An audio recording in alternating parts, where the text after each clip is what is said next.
Hello guys, welcome to my channel. I am back with some more previous year questions related to the UGC NET Environmental Sciences. So let us start with the video. First question is, the acidity of normal rainwater is due to which of the following? तो हमारे पास carbon dioxide है, chlorine है, nitrogen dioxide है और आपका sulphur dioxide है. So the answer here is carbon dioxide. Carbon dioxide reason है acidity of normal rain water का.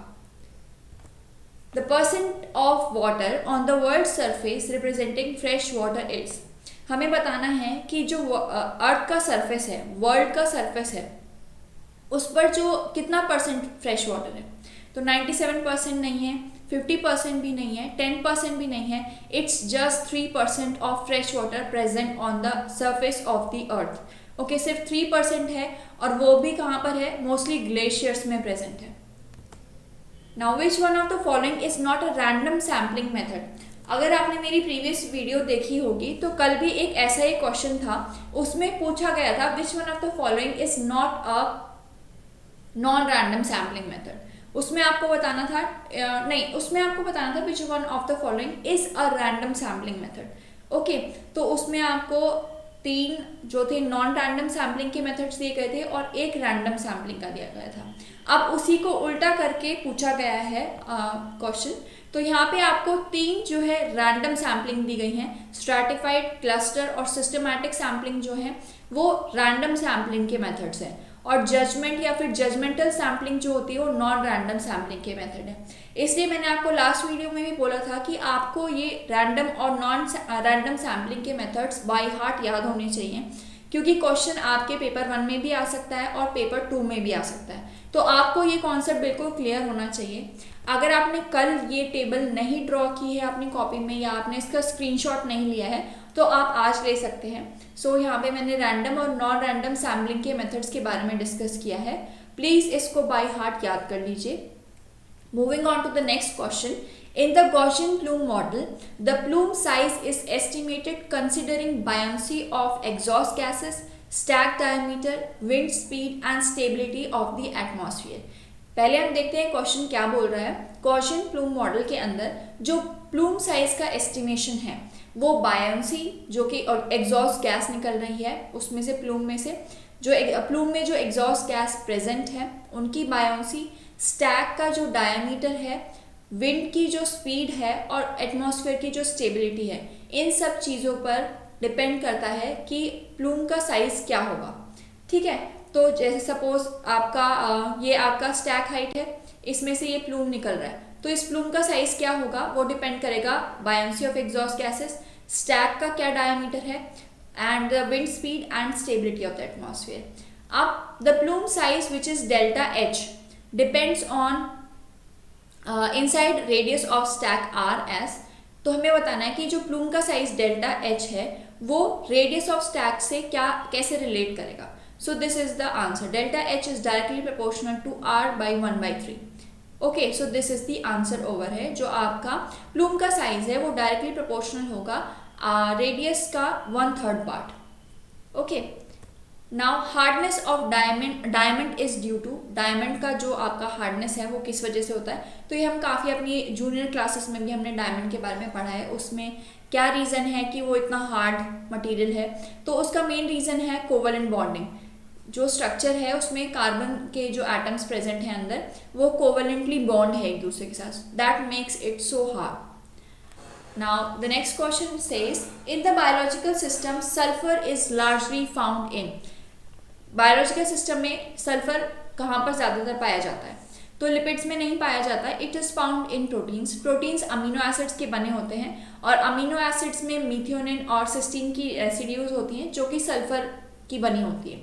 ठीक है, तो प्रोटीन्स के अंदर सल्फर सबसे ज़्यादा पाया जाता है. अगर आपने मेरी पहली वीडियो देखी होगी तो कल मैंने डिस्कस किया था कि न्यूक्लिक एसिड्स के अंदर फॉस्फोरस पाया जाता है. तो आपको देखने को मिलेगा कि किस तरह से सेम टॉपिक पे क्वेश्चन रिपीट हो रहा है. ठीक है, कल आपसे फॉस्फोरस के बारे में पूछा गया, आज आपसे सल्फर के बारे में पूछा गया. क्वेश्चन बिल्कुल सेम है, बस यहाँ पे आपका एलिमेंट चेंज कर दिया गया है. ठीक है, सो यू हैव टू पे मोर कॉन्सेंट्रेशन ऑन सच क्वेश्चंस, क्योंकि ऐसे क्वेश्चंस रिपीट होते हैं. तो आपको ध्यान देना होगा। Now the pyramid of trophic level, जो आपके सारे पिरामिड्स हैं इकोलॉजी में, I will try to make a separate video of them, but ये जो क्वेश्चंस हैं आप एक जगह एक पेज पर आप लिख लीजिए about the pyramids, pyramids of biomass, pyramids of energy, pyramids of number, ये सारे पिरामिड्स के बारे में आप लिख लीजिए। और वहाँ पे आप लिख लीजिए कौन से पिरामिड इन्वर्टेड होते हैं, कौन से पिरामिड अपराइट होते हैं। इन्वर्टेड होते हैं तो उनमें कौन कौन से एग्जाम्पल्स हैं, एक्वाटिक में पाए जाते हैं, टेरेस्ट्रियल में पाए जाते हैं, या क्या क्या इकोसिस्टम प्रेजेंट है जिनके अंदर इन्वर्टेड या फिर अपराइट जो है पिरामिड प्रेजेंट है। तो इस क्वेश्चन में पूछा गया है कि कौन सा जो पिरामिड है वो हमेशा अपराइट रहता है। तो हमेशा अपराइट सिर्फ एक ही रहता है, एनर्जी का, क्योंकि एनर्जी हमेशा एक ही डायरेक्शन में यूनिडायरेक्शनल फ्लो ऑफ एनर्जी होता है और एनर्जी हमेशा अपर साइड जाएगी। तो उससे क्या होगा, अपराइट आपका पिरामिड बनेगा, कभी वो वापस नहीं आएगी। ठीक है, तो अपराइट जो आपका इन्वर्टेड है वो कभी भी एनर्जी में फाउंड नहीं होगा। So the pyramid of energy will always be upright. Which of the following is a correct match. यहाँ पे आपको बायोस्फीयर रिजर्व्स दिए गए हैं कुछ, इसमें पेरियार जो है केरला को केरला में है, ये बिल्कुल सही है आपका। सो this is the answer.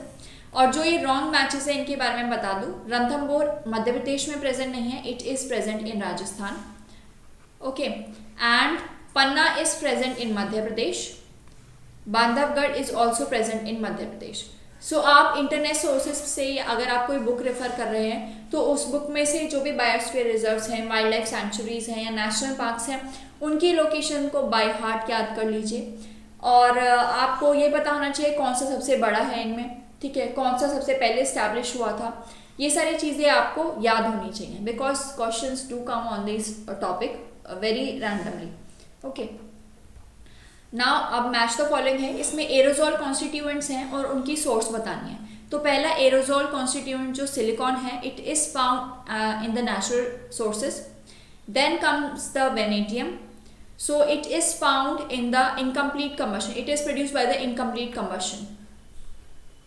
Then is the benzoapyrene, जिसको BAP भी बोला जाता है। So BAP is found in by the, it is produced by the combustion of certain kinds of fuel oil. Then sulfuric acid droplets are produced by gases in the ambient atmosphere. So this is the quote that is the answer of these match the following. Now replacement of existing communities by any external condition is termed as, जब कोई community replace कर देती है, ठीक है, existing communities को, तो वो क्या होती है, बेसिकली सेकेंडरी सक्सेशन होती है।